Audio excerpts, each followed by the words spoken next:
दूसरा सलातीन बाब नंबर 8। योराम बादशाह शूनी औरत की जमीन वापस कर देता है। एक दिन एलिशा ने उस औरत को जिसका बेटा उसने जिंदा किया था मशवरा दिया, अपने खानदान को लेकर आर्जी तौर पर बैरूनी मुल्क चले जाएं, क्योंकि रब ने हुक्म दिया है कि मुल्क में 7 साल तक काल होगा। शूनेम की औरत ने मर्द खुदा की बात मान ली, अपने खानदान को लेकर वो चली गई और 7 साल फलस्तीन मुल्क में रही। 7 साल गुजर गए तो वो उस मुल्क में से वापस आई, लेकिन किसी और ने उसके घर और जमीन पर कब्जा कर रखा था, इसलिए वो मदद के लिए बादशाह के पास गई। एन उस वक्त जब वो दरबार में पहुंची तो बादशाह मर्द खुदा एलिशा के नौकर जहाजी से गुफ्तगू कर रहा था। बादशाह ने उससे दरख्वास्त की थी, मुझे वो तमाम बड़े काम सुना दो जो एलिशा ने किए हैं।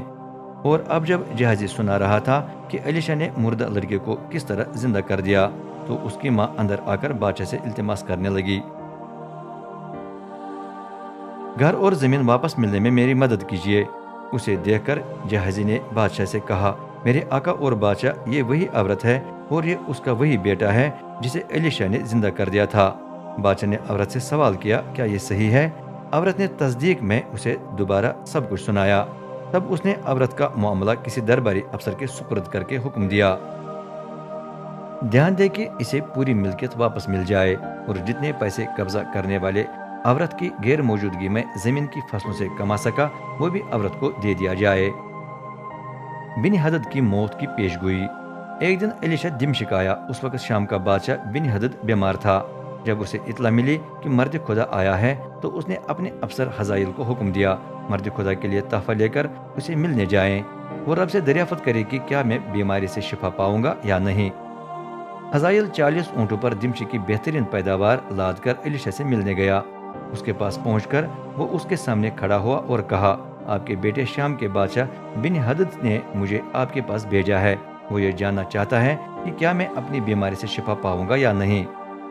एलिशा ने जवाब दिया, जाएं और उसे इतला दें, आप जरूर शिफा पाएंगे, लेकिन रब ने मुझ पर जाहिर किया है कि वो हकीकत में मर जाएगा। एलिशा खामोश हो गया और टकटकी बांधकर बड़ी देर तक उसे घूरता रहा, फिर रोने लगा। हजाइल ने पूछा, मेरे आका आप क्यों रो रहे हैं? एलिशा ने जवाब दिया, मुझे मालूम है कि आप इसराइलियों को कितना नुकसान पहुंचाएंगे। आप उनका किला बंद आबादियों को आग लगाकर उनके जवानों को तलवार से कत्ल कर देंगे, उनके छोटे बच्चों को जमीन पर पटक देंगे और उनके हामिला औरतों की पीठ चीर डालेंगे। हजाइल बोला,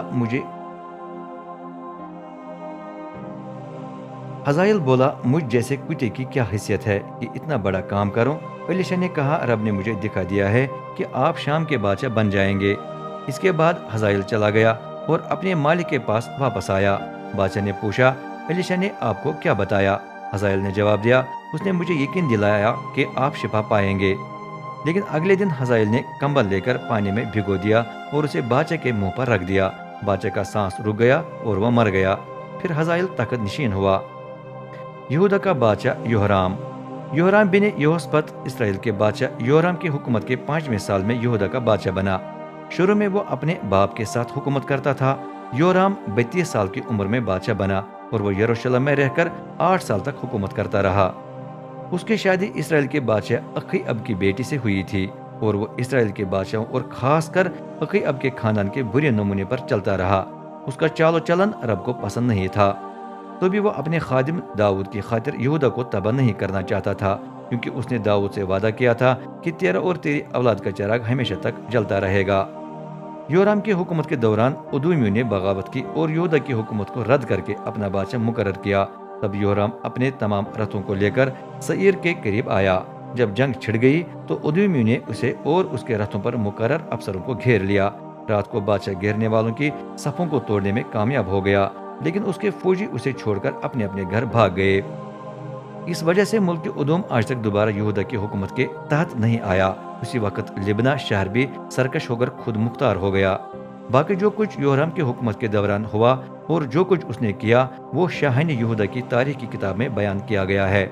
जब योराम मरकर अपने बाप दादा से जा मिला तो उसे यरूशलेम के उस हिस्से में जो दाऊद का शहर कहलाता है खानदानी कब्र में दफनाया गया। फिर उसका बेटा अखजिया तख्त नशीन हुआ। यहूदा का बादशाह अखजिया बिन योराम इसराइल के बादशाह योराम बिन अखीअब की हुकूमत के 12वें साल में यहूदा का बादशाह बना। वो 22 साल की उम्र में तख्त नशीन हुआ। اور یروشلم میں رہ کر 1 سال بادشاہ رہا۔ اس کی ماں عطلیہ اسرائیل کے بادشاہ عمری کی پوتی تھی۔ اخزیہ بھی اخیاب کے خاندان کے برے نمونے پر چل پڑا۔ اخیاب کے گھرانے کی طرح اس کا چال چلن رب کو ناپسند تھا۔ وجہ یہ تھی کہ اس کا رشتہ اخیاب کے خاندان کے ساتھ بندھا گیا تھا۔